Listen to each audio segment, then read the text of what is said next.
Só que essa semana na Axios saiu uma notícia sobre etnia. Segundo o Instituto Gallup, como está a inclinação dos eleitores segundo os seus perfis étnicos para a eleição. Qual é a grande questão da matéria? Latinos e afro-americanos votam em peso nos democratas desde a eleição de John F. Kennedy. A última vez que latinos e afro-americanos combinados votaram mais em um presidente republicano do que um presidente democrata foi justamente com o Dwight Eisenhower. No entanto, as pesquisas recentes têm mostrado que Joe Biden tem uma vantagem de 56% a 44%, sendo que na eleição de 2020, o Joe Biden teve uma vantagem de 50 pontos na frente do Donald Trump. Então agora nós temos uma diferença aqui de 12 pontos, que já foi, na eleição de 2020,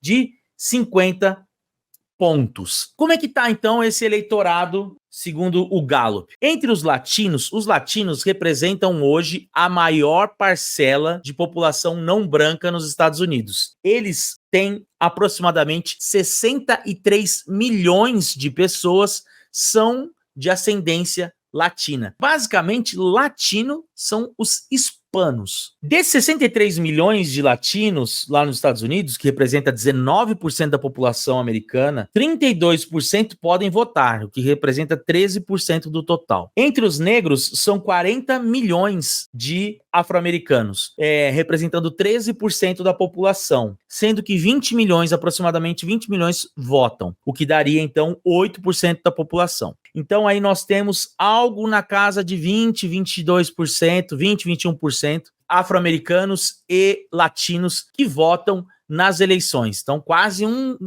quarto do eleitorado norte-americano é composto por afro-americanos e latinos. Além desses, nós temos asiáticos, que aí engloba indiano, chinês, japonês, coreano, que totalizam um percentual de 18 milhões de pessoas, aproximadamente 5% da população americana, tá? Então, nós temos aí somados 19 com 13 dá 32, mais 5, 37. 37% da população americana é formada por asiáticos, afro-americanos e latinos. E como é que está a questão do voto entre esses eleitores? Bom, em 2020, 87% dos eleitores afro-americanos votaram em Joe Biden, contra 12% que votaram em Donald Trump. Entre os latinos, 65% votaram em Joe Biden, contra 32% que votaram em Donald Trump. Entre os asiáticos, 61% votaram em Joe Biden e 34% votaram em Donald Trump, certo? Então, no mínimo, 61% votaram em Joe Biden, né? 87% dos negros, 65% dos latinos, 61% dos asiáticos. Esse número agora está o seguinte: os afro-americanos caíram de 87% para 66% das pessoas que têm intenção de votar em Joe Biden. E os latinos caíram de 65% para 47% de pessoas que querem votar em Joe Biden. Qual que é a diferença desses números? Um número é consolidado. O de 2020, o eleitor saiu da Câmara de Votação, foi perguntado em quem você votou, e ele falou, eu votei em Joe Biden. Crau. Esse número de 2024 são pesquisas sobre quem você pretende votar. Então, tem uma diferença nesses dados, mas mesmo assim, é perceptível que os democratas estão tendo problemas, sérios problemas, em bolsões que antes eram de eleitores consolidados, né? Primeiro, a gente tem que ter um cuidado sobre o que é esse eleitor latino. Ainda que o censo americano e as pesquisas americanas classifiquem latinos como sendo uma coisa só, vale lembrar que não são. Essa denominação latino, inclusive, é algo que é externo, é algo que foi dado a eles, como se todos aqueles que fossem hispânico fossem latinos. É claro que com o passar do tempo de vivência nos Estados Unidos, e a imigração latina remonta ao final do século latino-americana, né? Remonta ao final do século XIX, com as chegadas dos porto-riquenhos a Nova York, após a anexação de Porto Rico como um território americano. Depois, durante a década de 1920, para substituir mão de obra que foi para a guerra, né, 1930, que foi para a guerra, nós tivemos os obreiros mexicanos. Então, assim, ao longo dessa imigração latina, o próprio filho de latino, já de segunda geração, passou a integrar esse rótulo de latino. Inclusive, hoje em dia tem, se eu não me engano, é em setembro, o Dia do Orgulho Latino. Setembro ou outubro, é o Dia do Orgulho Latino. E aí tem festas comemorativas com comidas Tex-Mex e tudo mais. Festas ao longo de todo o país. Só que, então, apesar dessa denominação latino tentar homogeneizar um tipo de eleitor, esse eleitor não é homogêneo. Então, um eleitor de origem cubana, um eleitor de origem venezuelana, um eleitor de origem brasileira, ainda que brasileiros não sejam considerados latinos para o censo, tendem a ser mais republicanos. Já o latino de origem da América Central ou do México tendem a ser mais democratas. Então, dependendo do estado, qual é a margem maior de latinos que você vai encontrar, a origem de latinos que você vai encontrar, esse voto vai mudar, certo? Então, você tem alguns fenômenos como a Flórida, que eu já mencionei, que você tem cubanos, venezuelanos e brasileiros, onde o Partido Republicano é muito forte. E você tem em outros lugares, como é o caso da Califórnia, onde o Partido Democrata é forte. No entanto, tem uma curiosidade aqui. Esse voto latino na Califórnia nem sempre foi democrata. Ele mudou para democratas lá na década de 1990, quando um governador instituiu uma lei para que as pessoas denunciassem quem era imigrante ilegal para as autoridades. E aí isso pegou muito mal entre a comunidade de imigrantes na década de 1990, que começou a votar nos democratas, né? Então, assim, o primeiro disclaimer que a gente tem que fazer nessa análise: latino não é obrigatoriamente um bloco único, né?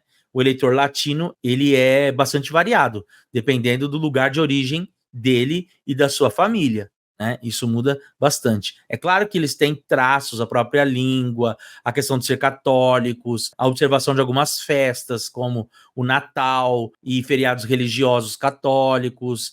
Que mais?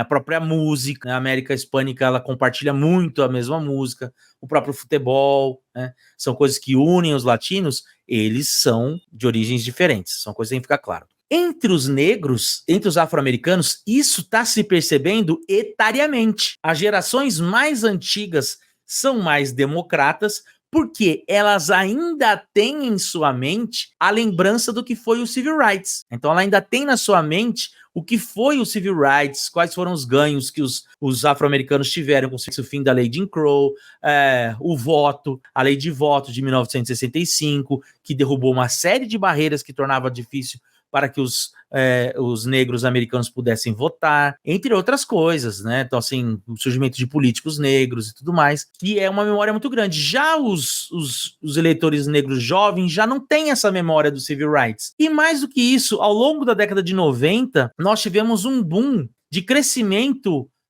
econômico entre os afro-americanos. Recentemente saiu uma notícia aí sobre os não brancos, quais eram os grupos que mais enriqueceram nos últimos anos, e entre eles os asiáticos foram os maiores. No entanto, na década de 90, nós tivemos também um crescimento econômico acima da média histórica, junto à comunidade de afro-americanos, o que fez com que essa geração mais nova também fosse menos dependente do Estado, né? Fosse menos dependente de políticas públicas para tocar sua vida, para fazer seus negócios, para se inserir no mercado de trabalho, entre outras coisas. Então, ela já não vê, assim, como uma grande obrigação ter que votar nos democratas. Então, a gente tem essas particularidades dentro do eleitor afro-americano, dentro do eleitor latino. E aí, tem uma questão que é interessante, porque o latino, assim como o eleitor afro-americano, ele é mais religioso do que o eleitor branco, muito mais religioso. E é interessante que eu falo isso e as pessoas não entendem, mas o eleitor afro-americano, mesmo democrata, ele é mais conservador do que o eleitor branco nos Estados Unidos. Democrata, obviamente. De modo que esses eleitores também são mais conservadores. Porque no caso dos latinos, eles são mais católicos e no caso dos afro-americanos, eles são